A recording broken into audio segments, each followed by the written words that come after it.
그럼 이제부터 본강연을 진행하도록 하겠습니다. 오늘 본강연을 진행해 주실 김윤석 교수님은 성균관대학교 신소재공학부 교수로 재직 중이시며 나노크기 물성 분석 연구와 데이터 분석 및 AI 적용 연구 등을 진행 중이십니다. 오늘 강연에서는 AI를 활용해 어떻게 신소재를 개발할 수 있는지 소개해 드리고자 합니다. 그러면 교수님의 강연을 들어보도록 하겠습니다. 박수로 맞이해주세요. 네, 안녕하세요. 성균관대학교 신소재공학부 김윤석입니다. 제가 강연 의뢰를 받았을 때 그 강연 자료를 초등학교 고학년 위주로 맞춰달라고 그래서 혹시나 하고 제가 유튜브를 한번 살펴봤더니 앞에 초등학생 여러분들이 좀 많이 있더라고요. 그래가지고 그걸 좀 고려해서 제가 자료를 만들려고 노력을 했고요. 그리고 제 딸이 이제 초등학교 4학년인데 제가 중간중간 검토를 받았습니다. 이해를 할 수 있을지 어쩔지 해서 그래서 앞부분은 사실 제가 오늘 말씀드릴 게 좀 복잡한 내용인데 그래서 한 거의 3분의 2 정도가 거의 그림밖에 없고요. 그 다음에 맨 끝에 조금 있는데 최대한 조금 쉽게 설명할 수 있도록 좀 노력해 보겠습니다. 저는 다시 한번 소개해드리면 성균관대학교 신소재공학부 김윤석이고요. 제가 오늘 말씀드릴 내용은 AI를 활용한 신소재 디자인입니다.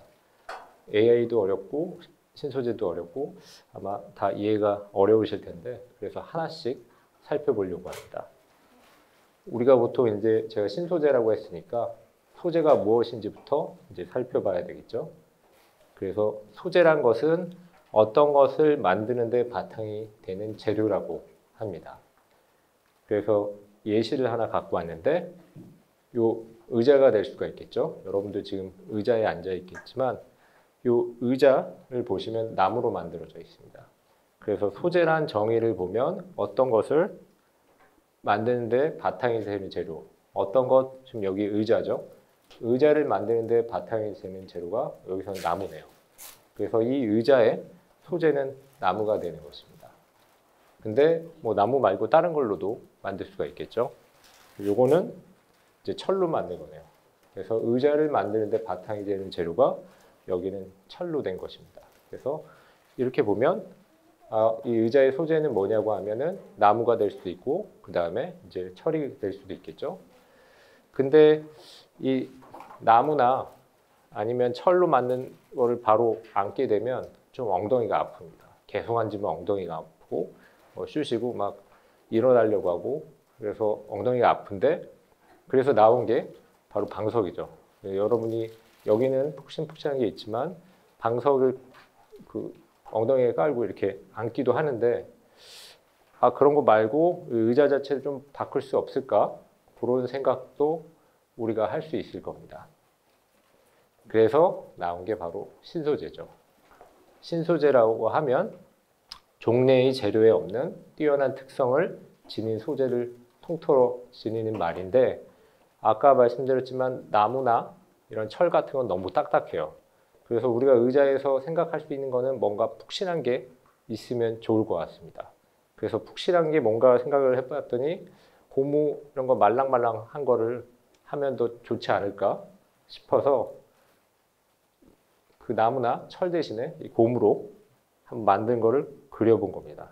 보면은 고무니까 의자에 앉으면 푹신푹신하고 물론 너무 제가 몸무게가 나가면 이게 부셔지기도 하겠지만 이 고무로 만든 거면 훨씬 나무나 철보다 훨씬 더 푹신푹신하겠죠. 그래서 오래 앉아 있기도 좋을 겁니다.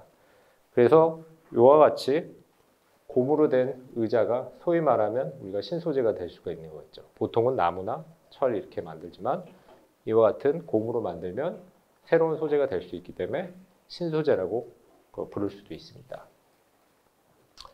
근데 이 소재가 나왔으니까 여러분도 아마 알고 있을 수도 있을 텐데요. 우리가 시대를 구분할 때 이 여기에 쓰이는 도구를 만들 때 쓰는 재료 가지고 시대를 나누게 됩니다. 그래서 선사시대라고 하면 역사 전에 이제 시대를 의미하는 거고요. 그래서 어떤 도구가 있나 우리가 쭉 살펴보면 그래서 아주 옛날에는 구석기 시대라고 합니다. 이때 이때는 이제 돌 가지고서 도구를 만들었고요.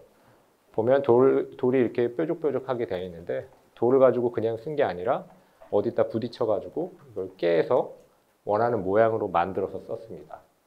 근데 이렇게 돌이 이렇게 뾰족뾰족하다 보니까 손에 뭐 긁히기도 하고 깨는 것도 사실 쉽지가 않을 거예요. 이렇게 깨다 보면 어떨 때는 이쪽에 금이 가고 이쪽에 금이 가고 이렇게 만드는 것 자체가 쉽지 않을 수도 있어서 그 다음 시대, 신석기 시대라는 것은 깨는 게 아니라 돌을 갈아 만든 겁니다. 어디다 이렇게 갈아가지고 맨들맨들하게 만든 게 바로 신석기고요.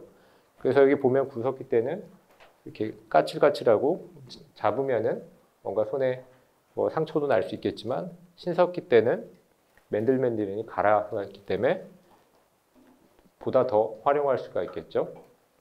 그 다음에 나온 게 이제 청동기라는 겁니다. 청동이 좀 말이 어려울 수도 있는데 청동이라고 하는 것은 구리와 이 주석이라는 것을 합쳐서 만든 금속입니다. 이 구리도 금속이고 주석도 금속이고요. 구리 같은 경우는 우리가 영어로 카파라고 하고, 근데 이 원소 같은 걸 우리가 그 말할 때 여기 영어로도 쓰는데 여기 CU라고 돼 있죠. 그 다음에 주석 같은 경우는 그 tin인데 영어로는 이 알파벳으로 우리가 쓸 때는 SN이라고 씁니다. 이거 왜 다른가 하면은 이거는 이제 라틴어라고 다른 나라 말에서 이렇게 나타난 거고요. 어쨌든 구리하고 주석을 합쳐서 만들었다고 하는데 이 구리도 잘 모를 수도 있고 주석이 어떤 건지도 잘 모를 수도 있겠죠. 그래서 보면 구리는 이렇게 생겼습니다. 가끔 여러분들이 볼 수도 있을 수도 있고 어디 뭐 이렇게 지나가다가 철문점 같은 데서 볼 수도 있는데 구리는 이와 같이 뭐 전선에 많이 쓰이는 물질이고요. 근데 주석은 아마 대부분 잘 모를 겁니다. 주석은 사실 제 이름의 석자가 이 주석석인데 이게 이제 보면은 요게 주석은 아니고요. 요거는 뭐 통조림 하면 요 철을 나타낸 건데 요 자체는 주석이 아니라 이거 철이고 요 겉에 요 안에 보면 요 안에 코팅을 한다 그랬는데 얇게 뭘 깔아놓은 게 있는데요. 그게 바로 주석입니다. 뭐냐면 철 같은 경우는 뭐 여러분들 이제 뭐 놀이터 가서 보면 알겠지만 가끔씩 이렇게 녹슨 것들이 있는데 주석을 여기 안에다 넣게 되면 왜냐하면 통조림 안에 음식물들이 들어있으니까 그 안에 이렇게 바르게 되면 잘 녹슬지 않아서 주석을 요 안에 바릅니다. 근데 어쨌든 청동기 사람들이 아주 옛날 사람들이 특이하게 이렇게 구리와 주석을 가지고서 뭔가 합쳐서 만든 금속이 바로 청동이라고 부르는 거고요. 이거는 조금 이렇게 어둡게 나왔습니다만 이거는 청동 거울 옛날에 거울로 쓰던 겁니다. 이렇게 색깔이 이렇게 보이는 거는 좀 녹슬어서 그런 거고요. 그래서 이와 같이 그 청동을 옛날에 썼네요. 그 다음에는 여러분들도 잘 아는 철을 썼습니다. 철은 영어로는 아이론이라고 부르는데 이 기호는 영어로 Fe라고 하고요. 그래서 이와 같이 우리가 사용하는 도구에 따라서 예전에는 구석기, 신석기, 청동기, 철기 이렇게 나눕니다.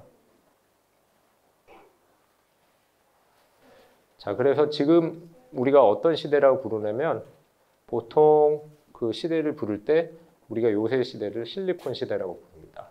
아마 여러분들도 실리콘은 못 들어봤을 수도 있겠지만 뭐 반도체 이런 얘기를 들을 수 있을 거고요. 보면 실리콘이 반도체를 만드는 그 소재인데 그래서 요새 시대를 우리가 실리콘 시대라고 부르고 있습니다. 그러면 실리콘은 뭐냐면요. 우리나라 말로는 규소라고 부르고요. 영어로는 실리콘, 그 다음에 기호는 SI 이렇게 씁니다. 그래서 잘 보면 이렇게 조금 반짝반짝하게 있는데 이런 거 여러분들도 많이 볼 수 있고요. 사실 뭐 놀이터나 바깥에 나가면 모래 같은 걸 볼 수 있는데 모래에 이런 실리콘이 많이 있습니다. 물론 실리콘 요 혼자만 있는 게 아니라 산소랑 붙어서 요 모래 속에 많이 들어가 있고요.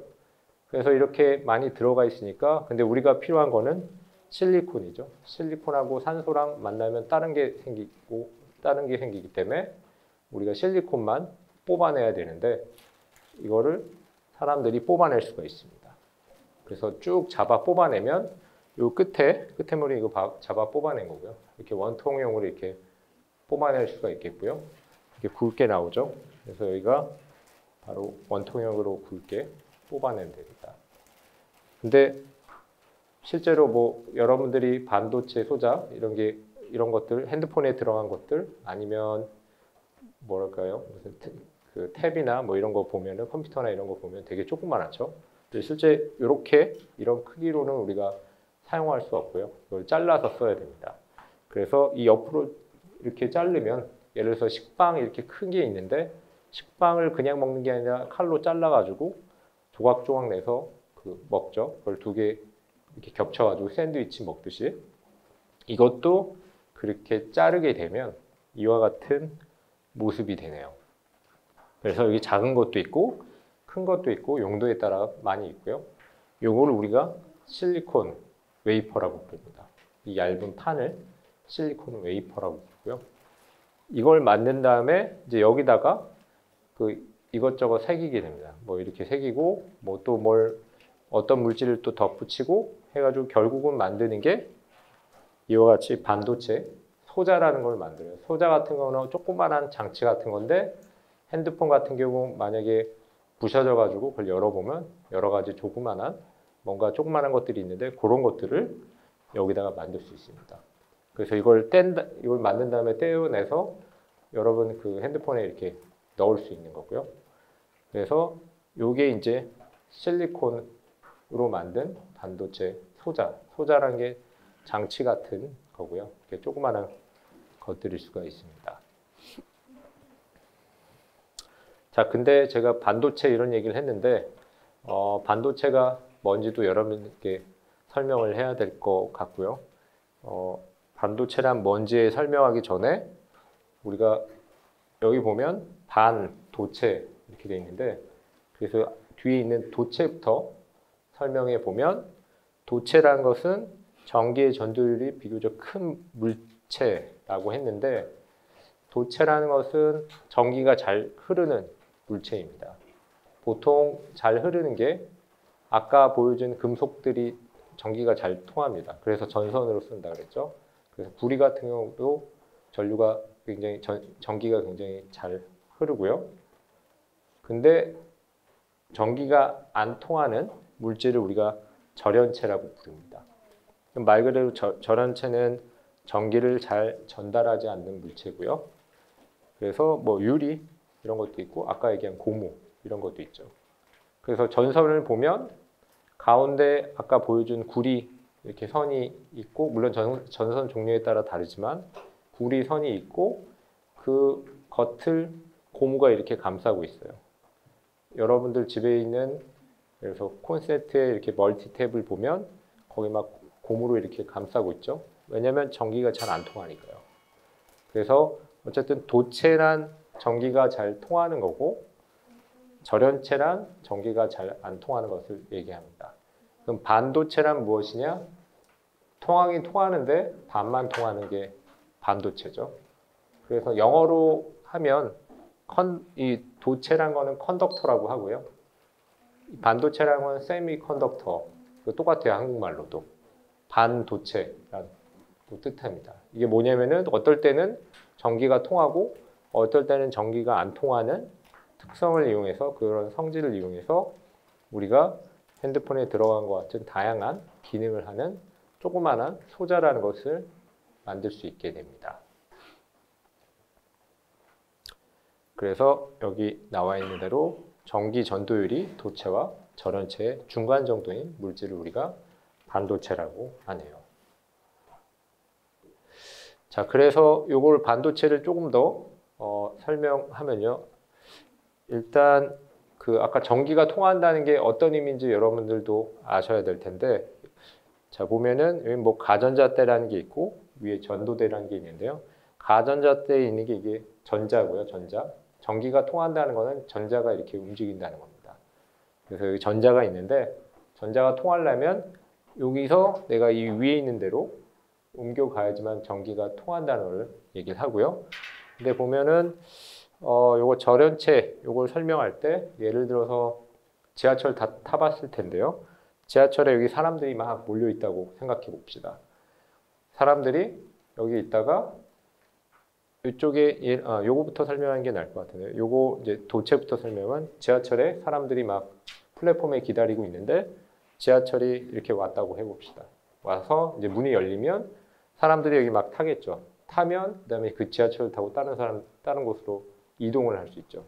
그래서 이렇게 전자가 바로 요 위로 탄 다음에 옆으로 옮겨갈 수 있는 게 바로 전기가 통하는 거고요. 이 경우는 바로 앞에 있으니까 바로 탈 수가 있는데 이 경우를 보면 이게 이제 전자들이고요. 아까 얘기했듯이 지하철 플랫폼에 우리가 서 있는다고 했을 때 바로 앞에 지하철이 없죠. 저 위에 있어요. 이건 소위 말하면 반대편에 있는 지하철이네요.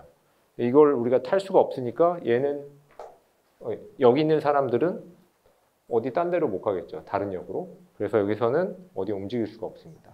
사람이 움직일 수 없고 지하철에서 사람이 움직일 수 없고 전자도 이쪽으로 못 가니까 이게 전기가 통하지 않는다는 거고요. 근데 요걸 보면 이게 이제 아까 이렇게 전자긴 한데 이게 이제 사람들이라고 하면 이거는 그닥 가깝지도 않은데 또 멀지도 않아서 이거는 잘하면은 제가 잘 뛰면은 여기 올라탈 수 있을 것 같아요. 지하철에.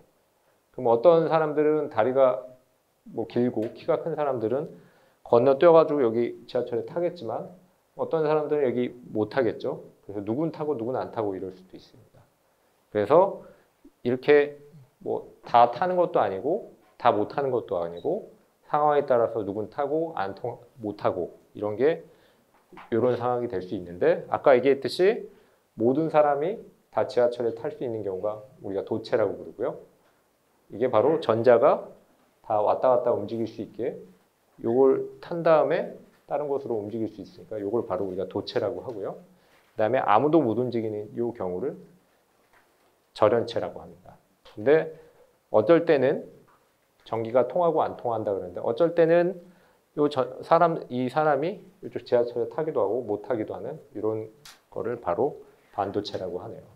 그래서 간단히 얘기해서 전기가 통한다는 거는 우리가 전자가 이동한다는 건데 전자가 이동하려면 이동할 수 있는 지하철이 있어야 되는데 그 지하철을 어떨 땐 타고 어떨 땐 못 타고 이렇게 왔다 갔다 하는 경우를 우리가 반도체라고 하네요. 그래서 통할 때도 있고 안 통할 때도 있고 이게 반도체입니다.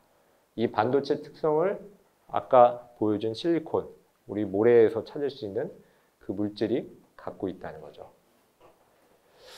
자, 그래서 벌써 앞에 그 기본적인 개념들을 제가 다 설명을 했는데요.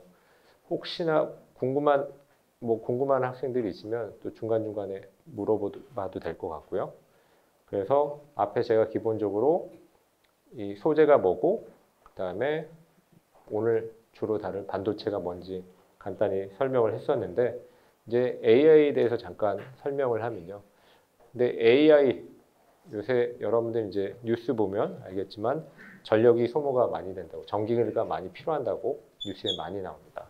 그래서 보면 뭐 학교에서 얼마큼 이렇게 많이 썼다고 그러는데 여기 보니까 기사에는 저희 학교 내용은 없긴 한데요. 어쨌든 AI를 활용하려고 보니까 AI를 활용하기 위해서는 컴퓨터를 써야 되는데 컴퓨터를 예전에는 AI를 안 쓸 때는 한 대만 쓰다가 요새는 뭐 10대, 20대, 뭐 100대 이렇게 쓰다 보니까 갑자기 전기가 많이 필요한 거죠. 전기가 많이 필요하니까 이것도 좀 문제가 생겼습니다. 그래서 물론 전기가 부족하니까 이걸 해결할 수 있는 방법이 굉장히 다양하게 많겠죠. 예를 들어서 뭐 발전소를 만들 수도 있고 아니면 뭐 전선을 좀 더 좋은 걸 쓴다던가 아니면 뭐 여러 가지 방법이 있을 거예요. 근데 저는 방법이 있을 거고요. 그리고 또 이것도 살펴보면 그 전력 소모하는 게 아까 얘기했듯이 뭐 발전소 이런 거 할 수도 있는데 그냥 사실 AI 자체도 점점 전력이 많이 필요하게끔 바뀌고 있습니다. 여러분들이 뭐 GPT 이런 거 요새 초등학생들도 들어봤을 것 같은데요. AI를 쓰는 이 모델이 점점 좋아지면서 전력도 많이 사용하고 있고요. 그래서 예전에 요만큼 쓰던 게 지금 이렇게 많이 필요하기도 하네요. 그래서 우리가 뭐 많이 쓰기도 하지만 모델 자체도 우리가 사용하는 소위 말하면 뭐 뭐랄까요? 핸드폰 모델이 커지니까 전력도 많이, 그건 조금 아니긴 하지만 어쨌든 좋은 걸 쓰려다 보니까 더 전력도 많이 필요하다는 건데, 앞서 얘기했듯이 이런 걸 해결하기 위해서 우리가 발전소를 늘릴 수도 있을 거고, 아니면은 뭔가 또 다른 방법이 있을 텐데, 제가 연구하는 거는 소재 쪽이겠죠. 소재 쪽이니까 어떤 걸 생각할 수 있냐면, 결국 소재인데 저희가 생각할 수 있는 거는 이렇게 전압을 조금 덜 필요한, 즉 전력 소모가 적은 반도체 소자를 만들면 되겠죠. 혹은 고속 동작이란 게 보통은 이 AI한테 뭘 시켜서 하는데 1시간 걸릴 거를 만약에 1시간이 아니라 1분 만에 하면은 그만큼 더 적게 사용하니까 더 전력도 조금 쓸 겁니다. 그렇게 되기 때문에 저희과 입장에서는, 제가 하는 연구에서는 이제 새로운 반도체용 소재를 만들면 되겠죠. 물론 이거 말고 여러 가지 있습니다만 저희가 주로 연구하는 것은 이와 같이 새로운 반도체 소재를 연구하는 것에 있습니다. 자, 그래서 그 소재를 아까 보여드린 그 소재를 연구하는 방법이 여러 가지 굉장히 다양한 방법들이 있고요. 요거는 영어로 적혀 있긴 한데 제가 한 논문에서 갖고 온 겁니다. 그래서 여기 보면 1600년대 이렇게 돼 있는데 첫 번째가 empirical science라고 적혀 있는데 요건 뭐냐면 실험 과학이라는 겁니다. 실험 과학은 뭐냐면 어떤 새로운 소재를 우리가 만들기 위해서 이렇게 만들어 보고 저렇게 만들어 보고 이것저것 섞고, 아까 청동기 보면 청동이란 게 있죠. 구리랑 주석을 섞은 거죠. 근데 그렇게 여러 가지 섞다 보니까 뭔가 나오는 그런 거를 기대하는 게 바로 첫 번째고요. 그래서 대표적으로 예를 들 수 있는 게 연금술이 있을 겁니다. 중세시대에. 이때 뭐 하냐면 연금술이 그 영화나 드라마나 만화에서 봤겠지만요.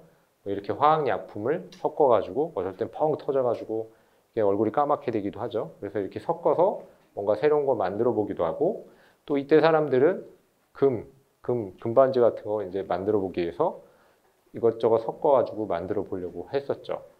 그래서 이와 같은 화학 물질들을 섞고 그 다음에 여러 가지 물질들을 섞는 게 소위 말하면 실험 과학 중에 하나일 수도 있겠고요. 그래서 여기 보면 원시적인 형태의 화학 기술이라는 게 나온 게 바로 그거죠. 근데 이 중세 시대 말고 사실 더 앞으로 우리가 갈 수 있습니다. 바로 앞에서 보여드린 요 청동기에 해당될 텐데요. 청동기 때부터 사실 우리가 실험 과학을 했을 수도 있습니다. 왜냐하면 청동이란 게 구리랑 그 주석을 섞어서 만든다 그랬었죠. 그래서 청동에 대해서 한번 제가 쭉 찾아봤더니 여기가 아마 국사편찬위원회 관련된 홈페이지에 들어가 봤더니 이런 그림을 찾아낼 수 있었고요. 이 그림이 보면은 여기 지금 도끼라고 표현됐죠. 도끼도 있고, 그 다음에 장식구, 여기 그 액세서리 같은 걸 의미하고요. 그릇도 있고, 여기 아까 얘기한 아마 여러 가지 만든 것들이 쭉 있네요. 근데 여기 보면 점선으로 되어 있는 게 다 같은 종류를 이렇게 묶어 놓은 거고요. 근데 이 그림을 어떻게 보는지를 설명하면 요 밑에 있는 게 SN이라고 그랬었죠. SN은 아까 제가 주석이라고 그랬었죠. 주석인데 청동은 구리하고 주석으로 만들었다라고 알려져 있는데, 근데 여기 보면 저도 이번에 처음 알았는데 보니까 여기 PB란 게 있죠. PB는 납입니다. 납. 근데 이게 우리나라에서 출토된 청동기 유물들이 어떤 금속을 합쳐가지고 만들었는지를 보여주는 건데, 주석하고 구리뿐만 아니라 납도 넣었다는 걸 보여주고요. 자, 여기서 보면 여기 주석이 있는데 여기 0으로 돼 있으니까 주석을 하나도 안 넣은 거고요. 그 다음에 이쪽으로 가면 30%를 넣은 거고, 마찬가지로 이거를 보면 납이 있는데 납 하나도 안 넣은 거고, 이쪽은 납을 16 이만큼 넣은 겁니다. 그래서 보면 예를 들어서 이쪽을 보죠. 이쪽이 동검이라고 되어 있는데 청동으로 만든 검을 그 칼을 의미하는 거고요. 요 범위가 있는데 요 잘 보면 주석을 여기 한 뭐 23에서 23%에서 뭐 20 몇 프로까지 넣고 납은 3에서 12까지 넣네요. 이게 물론 우리나라에서 나온 모든 그 청동 유물을 다 넣은 것은 아닐 테지만 신기하게도 여기 잘 보면 주석이 대충 어느 정도 안 넘게 넣었고요. 여기 보면 30%는 안 넘네요. 여기는 납은 이 정도 수준으로 나오고요. 그래서 이게 아까 제가 굴이랑 주석을 섞었다 그랬는데 그냥 마구 섞은 게 아니라 이거는 하나 넣을 때 이건 뭐 3개 넣고 요거는 뭐 하나 넣고 이렇게 어느 정도 비율을 정해서 넣었다는 걸 보여주게 됩니다. 그래서 조금 더 자세하게 살펴보면 이것도 역시나 그 국사편찬위원회에 있는 무슨 홈페이지에서 찾은 건데요. 이건 좀 더 복잡하죠. 요 끝은 CU라고 되어 있는데 이게 굴이고 여기 점이 주석, 여기가 납인데 이것도 어떻게 보냐면요. 요 맨 끝에 요 점에 딱 찍혀 있으면 구리밖에 없는 거고요. 우리가 어떤 물질을 봤을 때 이건 구리밖에 없고 요거는 주석밖에 없고 요건 납밖에 없는 겁니다. 그래서 잘 보면 여기 화살표가 되어 있는데 이쪽으로 갈수록 구리가 많은 거고 이쪽으로 갈수록 주석이 많은 거고요. 위쪽으로 갈수록 납이 많은 겁니다. 그래서 잘 보면 자, 이쪽 점을 보면 이쪽으로 갈수록 납이 많다 그러는데 여기 이 점이니까 이 점에서는 납은 하나도 안 들어가고요. 그 다음에 여기서 구리는 여기가 180이니까 여기 한 88 정도 들어간대요. 그럼 나머지 12는 주석이 들어간 겁니다. 그래서 구리와 주석을 우리가 섞을 때 구리를 88 넣고 주석을 11 넣었네요. 그래서 이런 형태로 이걸 잘 보면 그런 것도 있고 여기도 보면 납을 넣은 게 많이 넣은 거는 16%나 넣네요. 16을 넣었는데 이런 식으로 해서 우리가 볼 수 있습니다. 그래서 잘 보면 알겠지만 여기서 글 써져 있는 것도 제가 보니까 뭐 마구잡이로 해서 청동을 만든 게 아니라 이건 청동 중에서도 깜빡했는데 이거 동검 아까 얘기했던 그 동검이고요. 청동으로 만든 검을 뜻하는 건데 마구잡이로 만든 게 아니라 어느 정도 비슷하게 좀 만들었네요. 그러니까 굴이랑 주석을 일정 비율로 이렇게 섞고 거기다가 납을 조금 넣어서 이렇게 만들었다는 걸 보여주네요. 즉 이걸 왜 말씀드리냐면 이게 저희가 저 학과 이름이 신소재 공학부인데 신소재를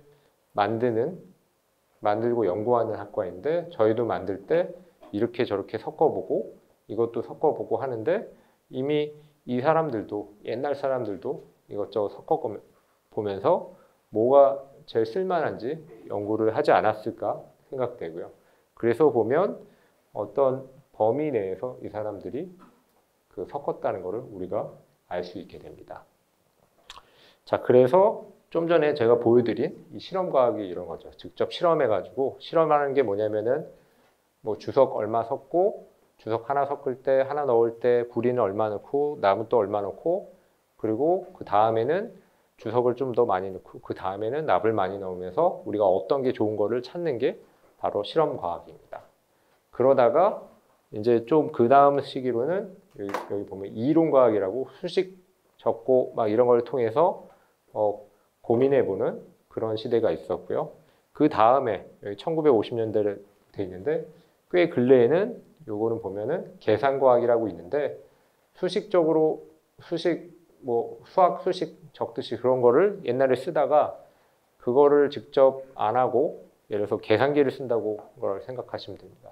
여러분들이 처음에는 직접 수식을 써가지고 1 더하기 1은 2라는 거를 손으로 계산했지만 요 시대에 와서는 1 더하기 1을 계산기에 넣어가지고 2 나오는 거를 적용하기 시작한 거고요. 그래서 계산을 해서 물질이 어떤 물질이 아까 얘기했듯이 구리와 주석을 얼만큼 섞었을 때 얼만큼 좋을지를 예상하는 게 바로 이때 시대고요.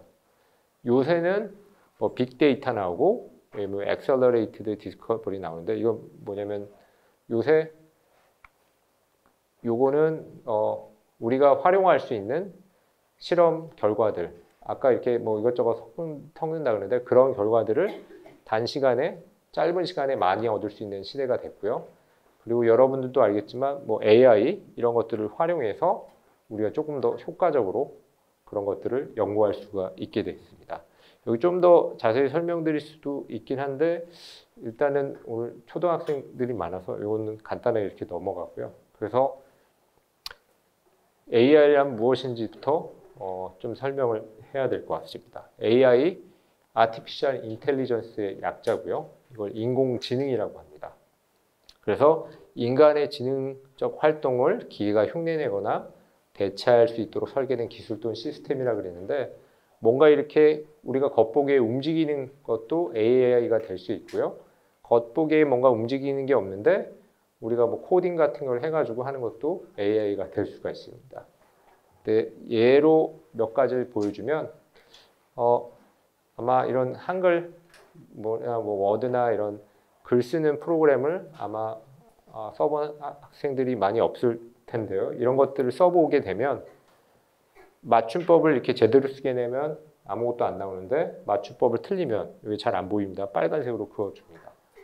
제가 그래서 글을 쓰다가 맞춤법이 틀리면 알아서 인공지능이 보고서 이거 틀렸어요 하면 그때 보고서 제가 고칠 수가 있습니다. 그리고 지금 뭐 가령 뭘까요?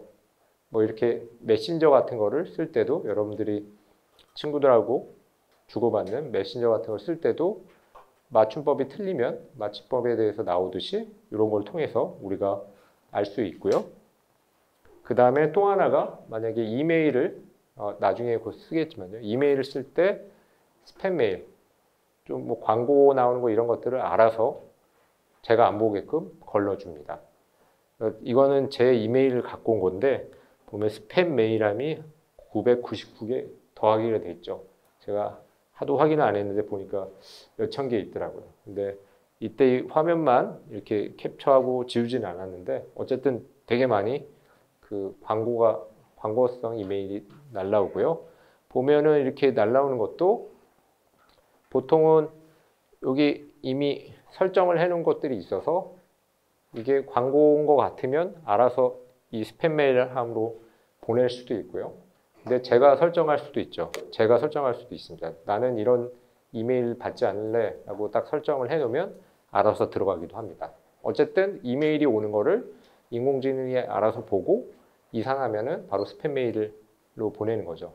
근데 그렇다고 해서 이게 완벽한 게 아니라 가끔씩 정상적인 이메일로 이쪽 스팸 메일로 보낼 수도 있어서 가끔씩 확인해 보다 보면 제대로 된 이메일이 여기 있기도 합니다. 그래서 좀 완벽하진 않고요. 그래서 모든 AI라는 거 다 완벽하진 않아서 이게 얼만큼 제대로 수행하는지를 평가하는 것도 하나의 이 AI가 좋다는 것을 평가하는 하나의 기준이 되기도 합니다. 그 다음에 또 다른 그 AI의 예시를 보면 내비게이션도 이런 것도 간단한 의미의 AI가 될 수 있는데 만약에 여기에서 제가 오늘 이따가 대전역에 가야 되니까 거기까지 어떻게 갈까라고 쳐보게 되면 제일 빠른 길로 안내해 줄 수 있고요. 근데 통행료를 내야 된다. 뭐 이렇게 안내해 주기도 하고 통행료를 안 내도 되는데 조금 느리게 갈 수 있다. 이렇게 안내해 줄 수가 있겠죠.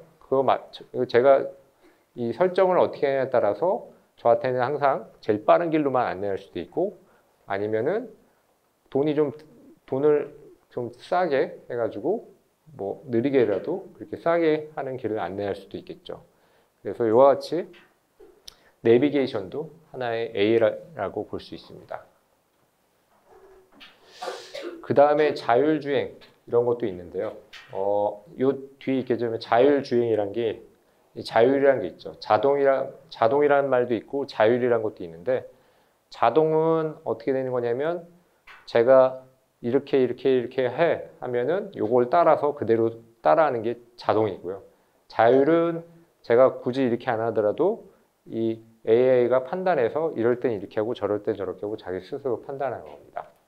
그래서 자율주행 할 때 보면은 여기서 이 자동차가 여러 가지를 카메라로 보면서 다 인식을 하게 되는데 예를 들어서 요거는 신호등이라는 걸 인식할 거고요. 파란불이 나오게 되면 이제 자동차를 운전을 하겠죠. 그러다가 빨간불이 나오면 내가 멈춰야 되는 거, 요건 또 있는데 여기 보면 사람들, 보행자들 하는 거 사람도 인식하게 되고 자동차도 인식하겠죠. 그래서 여기 차도 없고 보행자도 없는 데를 가면 뭐 그냥 쭉 달리다가 만약에 갑자기 사람이 갑자기 나타나면 멈춰야 되겠죠. 그런 것들을 알아서 하고 또 길도 알아서 찾아가는 거를 우리가 자율주행이라고 하고요. 그래서 요거는 이제 그 자동차 회사에서 갖고 온 건데 여기 보면 사람이 손을 놓고 있죠. 그래서 알아서 여기도 보면 앞서 보여준 바와 같이 자동차도 보이고 뭐 사람들도 보이고 이렇게 다 보입니다. 이것들을 다 카메라로 본 것들을 다 인식해서 잘 피해가고 그다음에 멈출지 멈추고 또 가야 될지 이런 것들을 결정해서 자동차를 움직이는 게 자율주행이네요. 자, 그래서 제가 또 이제 AI에 대해서 가장 간단한 것들을 설명을 했고요. 그래서 저희가 하려는 거는 AI를 이용해서 신소재를 만드는 겁니다. 그래서 소위 말하면 그 현재의 연금술이랑 똑같죠. 옛날 연금술 하기 위해서 이것저것 모르는 것들 막 섞기도 하고 청동기 때 보면 불이랑 주석을 섞고 다른 것도 이렇게 섞어서 가장 목적에 맞는 것을 만들려고 노력했듯이 저희도 그러려는 거고요. 근데 앞서 얘기했듯이 뭐 반도체, 새로운 반도체가 필요한데 여기 보면 저희가 연구하려는 것과 비슷한 반도체를 이걸 실험 과학으로 아까 얘기했듯이 일일이 하나씩 다 섞어보고 실험을 하게 되면 15년 정도 걸린다고 하네요. 물론 이거는 경우에 따라 좀 다르겠지만 15년이란 되게 오랜 시간이 걸리는데 저희가 생각하기에는 AI를 활용하게 될 경우는 한 5년 안쪽으로 이렇게 당길 수 있지 않을까 생각해서 이와 같은 연구를 저희가 진행하고 있습니다. 그래서 이 그림은 되게 복잡한데요.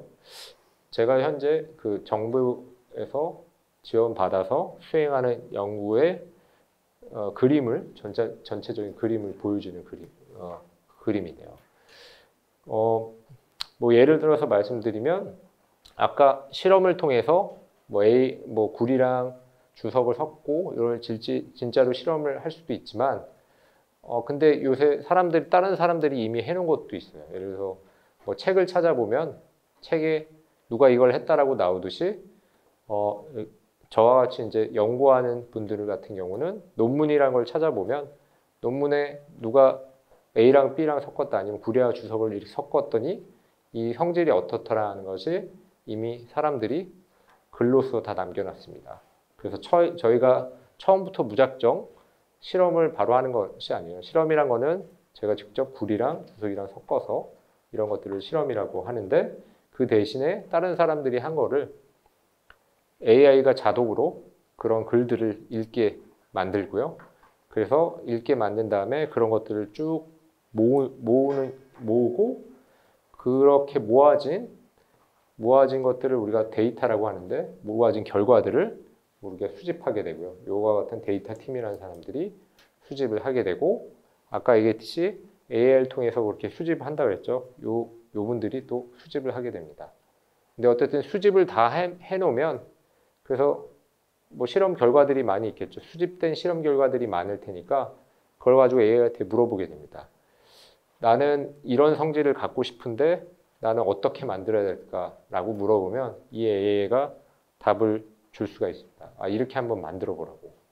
이렇게 만들어 보라고 하게 되면 여기 지금 소재 구현팀이라고 적힌 데에서 실제 다른 교수님들이 아니면 다른 연구원분들이 그걸 만들어 봅니다. 그래서 만들었는데 잘 나오는지 안 나오는지 또 봐야 되겠죠. 그래서 잘 나오는가 안 나오는 걸 봐야 되는데 그럼 잘 나왔는지 안 나왔는지를 여기 지금 특정 분석팀이라는 게 있는데 이게 우리가 원하는 성질이 나왔나 안 나왔나를 이분들이 확인해 보고요. 그 다음에 우리가 만든 게 제대로 됐나 안 됐나를 요 분들이 또 확인하게 됩니다. 그래서 여기 보면 AI를 통해서 일단은 그 AI한테 물어봐서 우리가 어떻게 만들어야 할지 물어보면은 이 AI가 이렇게 한번 만들라고 제안을 하고 그 제안을 해주면 그것대로 우리가 만들어 보고 만들어 본 다음에 또 성질이 어떤지 살펴보고 이게 맞는지 안 맞는지 또 확인해보고 이런 과정들을 거치면서 우리가 소재를 개발하게 되는데요. 그래서 이런 것들을 조금 이제 이 다음 페이지에 실제 예로서 제가 한번 보여드리겠습니다. 이게 이제 제가 낸 논문인데요. 보통 논문을 대부분 다 영어로 쓰게 되고요. 영어로 쓰게 되고 여기서 보면은 여기 막 다 글로 돼 있죠. 그래서 글 중에서 저희가 연구하려는 물질은 이런 물질입니다. HFO2 이런 물질인데 처음에 저희가 AI한테 명령하는 거는 이런 물질들을 찾아보라고 명령을 해요. 그러면은 AI가 딱 보면서 이걸 찾았어요. 이렇게 되겠죠. 근데 찾을 때 저희가 어떤 것들을 찾아보라고 하는데 대표적인 게 그 레시피 만드는 방법인데요. 우리 요리할 때도 보면 인터넷으로 요리 레시피를 다 찾아보죠. 요리 어떻게 만드는지. 그래서 요리할 때 뭐 당근 넣고 오이 넣고 뭐 오이를 어떻게 썰고 몇 도에 끓이고 그렇듯이 요 물질을 어떻게 만드는지를 AI한테 찾아보라고 합니다. 그럼 이 AI가 찾아가지고 어떻게 만들어요? 그렇게 해주고요. 근데 그때 또 우리가 봐야 될 게 아까 갖고 있는 물질의 성질 같은 게 있다 그랬죠. 청동도 마찬가지고 철도 마찬가지인데 뭐 얼만큼 단단한지가 중요할 수도 있고 거울로 보면 얼만큼 반짝이는지가 중요할 수도 있겠죠. 그래서 각각의 성질을 또 찾아내야 됩니다. 저희가 연구하는 아까 그런 물질에서는 여기 보면은 요 0에서 요쪽 여기 0하고 맞닿는 요 값들이 크면 좋은 거고요. 그 다음에 이쪽이 0 값에서 이쪽이 작으면 좋습니다. 그래서 요 크기는 소위 말하면 우리가 갖고 있는 물질의 그 성질이 얼마큼 크냐를 나타내고 이건 보면 전압인데 전압은 작으면 작을수록 좋겠죠. 저희에서 신호는 크고 이 전압은 작으면 작을수록 좋은 거를 저희가 찾는 게 목표고요. 그래서 이런 식으로 이 논문에서 일단 레시피를 찾아보라고 하고 이 물질에서 레시피를 찾고 그 다음에 신호가 큰지 신호가 작은지 이 값들을 또 뽑아내라고 저희가 이 AI한테 부탁을 하게 되죠.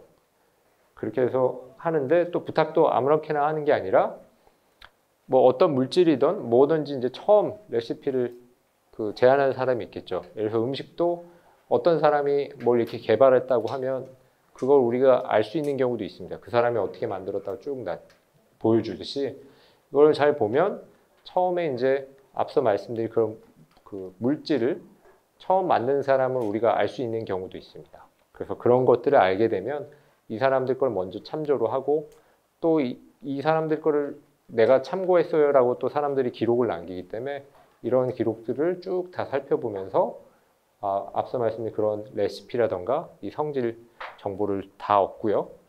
얻은 다음에 이제 이것들을 다음과 같이 정리하게 됩니다. 그래서 정리를 한 게 실제로 수집해서 정리한 게 이거고요. 점이 얼마 안 찍힌 것처럼 보입니다. 여기 보면 무수히 많은 점들이 쭉 다 찍혔죠.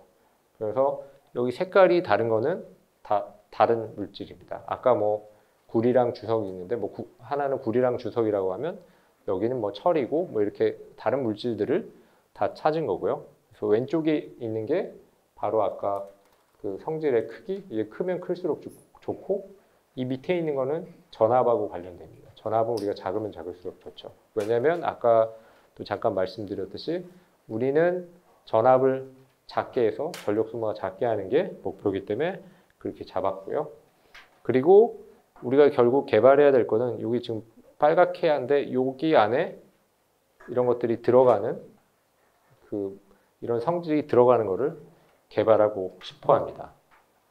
그래서 이런 것들을 AI한테 물어봐서 나는 여기 들어가는 거를 개발하고 싶어 라고 AI한테 물어보면 AI가 쭉 이제 공부를 하고 그 다음에 그 결론을 내리면 대략적으로 이렇게 섞어봐 라고 얘기를 해줍니다. 여기도 보면 뭐 0.5, 0.5 뭐 이렇게 작게 적혀져 있는데 이게 어떻게 섞어보라고 하고 그 다음에 레시피가 어떤지를 또 보여주기도 합니다. 그래서 여기가 소위 말하면 이게 요약 부분에 거의 해당될 것 같은데요. 여기 지금 파란색 점들이 아까 우리가 논문에서 찾은 다른 사람들이 연구한 거를 갖고 온 그 값들이고요. 요 왼쪽은 그 신호의 크기, 그다음에 아래는 그 전압이라고 보시면 되고요. 이렇게 그 점들이 있는데 이걸 기반으로 맨 처음에 AI가 이러이러한 레시피로 만들어봐 해가지고 저희가 실제로 만들어 봤더니 원래는 여기 찍혀야 되는데 여기가 찍힐 수도 있습니다. 여기 찍히게 되면 그 너가 알려준 것과 달리 여기 찍혔다고 하면은 제가 이제 그 불평을 하면 얘네가 또 이 불평을 받아들여서 다시 생각한 다음에 다시 그 레시피를 주고요. 그래서 레시피를 다시 줘가지고 저희가 만들어 봤더니 이번에는 오히려 또 더 멀리 이렇게 찍어줬습니다. 그래서 또 다시 불평을 하면 이 불평을 받아들여서 다시 생각해서 또 다시 새로운 레시피를 준 게 여기 오는 거고요. 그래서 이렇게 계속 반복하다 보면은 처음에 여기 있다가 또 여기 갔다가 마지막에 요 안에 들어가면서 소재를 개발하는 게 저희가 지금 단계적으로 하고 있는 단계네요. 그래서 이와 같이 AI를 짜는데 무조건 실험부터 하는 게 아니라 뭐 이 기존에 있는 것들 그래서 저희가 수합을 하고 그래서 그걸 바탕으로 AI한테 물어보고 AI가 이제 레시피를 알려주면 꼭 알려주는 레시피가 정답은 아니라서 정답이 아니라는 것도 알려주면 다시 새로 알려주고 이런 과정들이 계속 반복되면서 이루어지는 게 바로 그 AI를 활용한 신소재 탐색의 예시입니다. 그 다음에는 거의 마무리인데요. 지금 그 다음에는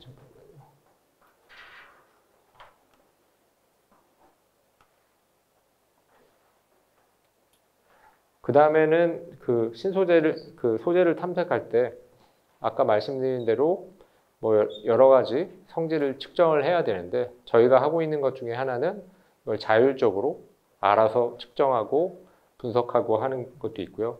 여기 잘 보면은 저희가 실제 실험하는 거고요. 잘 안 보입니다. 여기 지금 조그맣게 뭔가 이렇게 보이고 요거는 그냥 먼지 같은 경우요. 원판 형태로 보이는데 물질을 만들면 되게 조그만한데 이거를 이렇게 흩어 뿌릴 수 있습니다. 그럼 이렇게 나오는데 여기에 저희가 만든 물질의 크기도 알고 싶고 성질도 알고 싶어요.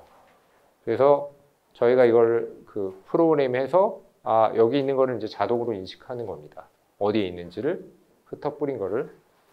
그래서 흩어 뿌린 걸 가서 다시 여기 측정을 하는 과정이고요. 쭉 하면서 저희가 만든 물질이 이렇게 생긴 건데 요거를 이제 이미지를 보면 요렇게 측정을 해서 저희가 만든 게 크기가 얼마나 되고 두께는 얼마나 되고 가로 세로 얼마나 되는 걸 이런 걸 측정하고 또한 여기서 보여드리지 않았지만 이와 동시에 이 조그만한 물질이 갖고 있는 성질이 어떤지도 같이 측정을 합니다. 그래서 먼저 이렇게 딱 측정하게 되면 아까 지금 보면 지금 또 벌써 이동했네요. 처음에 이제 이런 것들 측정을 하면 다른 위치로 가가지고 알아서 얘가 또 측정을 하고요. 그래서 측정을 하면 두께가 어떻게 생겼나, 그 다음에 모양이 어떻게 생겼는지, 성질이 어떻게 했는지 분석하고 이런 과정들을 계속 반복하게 됩니다. 예전에는 어떻게 했냐면 요 조그만했죠. 이렇게 조그만한 것들을 요 플레이크라고 하는데 만든 물질이 조그마니까 만든 다음에 일일이 어디 있는지 다 찾아가지고 이걸 직접 우리가 측정하고 했어야 되는데 이런 것들을 하게 되면 컴퓨터가 알아서 계산해주고 찾아가서 해줍니다. 그래서 이런 과정들을 거치게 되고요. 그래서 저희가 그 만든 물질이 이렇게 생겼는데 이게 바로 물질의 성질을 나타내는 겁니다. 네, 이런 것들을 자동으로 하게 되면 저희가 자동으로 한 게 한 100개가 넘는 거를 알아서 찾고 그 다음에 요건 보면은 그 크기가 어떤지 그 성질이 어떤지 해서 크기랑 성질이 어떤 관계에 있냐를 보여준 건데 한 100개가 넘는 거를 할 때 그 이틀이 걸렸거든요. 근데 이틀이 걸리는데 이게 사람이 하게 되면 한 일주일은 넘게 걸립니다. 적어도. 얘는 실수 없이 자기가 그 위치를 찾고 그 다음에 분석을 하기 때문에 금방금방 하는데 만약에 사람이 하게 되면 굉장히 오래 걸리니까 앞서는 저희가 신소재를 찾는 어떻게 AI를 적용할지를 말씀드렸는데 신소재를 찾을 때도 결국은 우리가 각각의 물질 만든 것들을 그 찾고 분석하고 해야 되는데 이런 과정도 우리가 AI를 통해서 단축시킬 수 있습니다. 그래서 지금 이게 이제 마지막이고요. 제가 신소재를 그 디자인할 때 AI를 어떻게 활용하는지를 간단히 말씀드렸는데 이상으로 마치겠고요. 혹시나 궁금하신 점이 있으면 질문 부탁드립니다. 감사합니다. 네. 그거랑 상관없이 아까 내 이름이 있던데 그 이름의 숫자가 뭔지 너무 여기요? 요거는 그 각자 소속을 뜻하는 거예요. 1번, 2번은 1번은 다 똑같은 소속이에요. 2번은 소속된 거고, 네, 소속을 다 나타낸 겁니다. 네, 학생. 네. 맞춤법 검사에 얘기하셨잖아요. 네. 그 맞춤법 검사에 운영할 때마다 이름 같은 것도 맨날 틀렸다고 빨간. 그렇죠. 왜냐하면 이름은 그 학생 이름 하나밖에 없으니까 이게 그 모든 사람들이 다 서로 맞춤법 뭐냐면 예를 들어서 학생이라고 하면 학생 똑같이 말하죠. 누구나 똑같이 말하는 것만 우리가 그렇게 정해놨고 AI가 근데 그런 것까지는 구별을 못해요. 사람 이름까지. 또 궁금한 사항이 있을까요? 또 질문 있으신가요?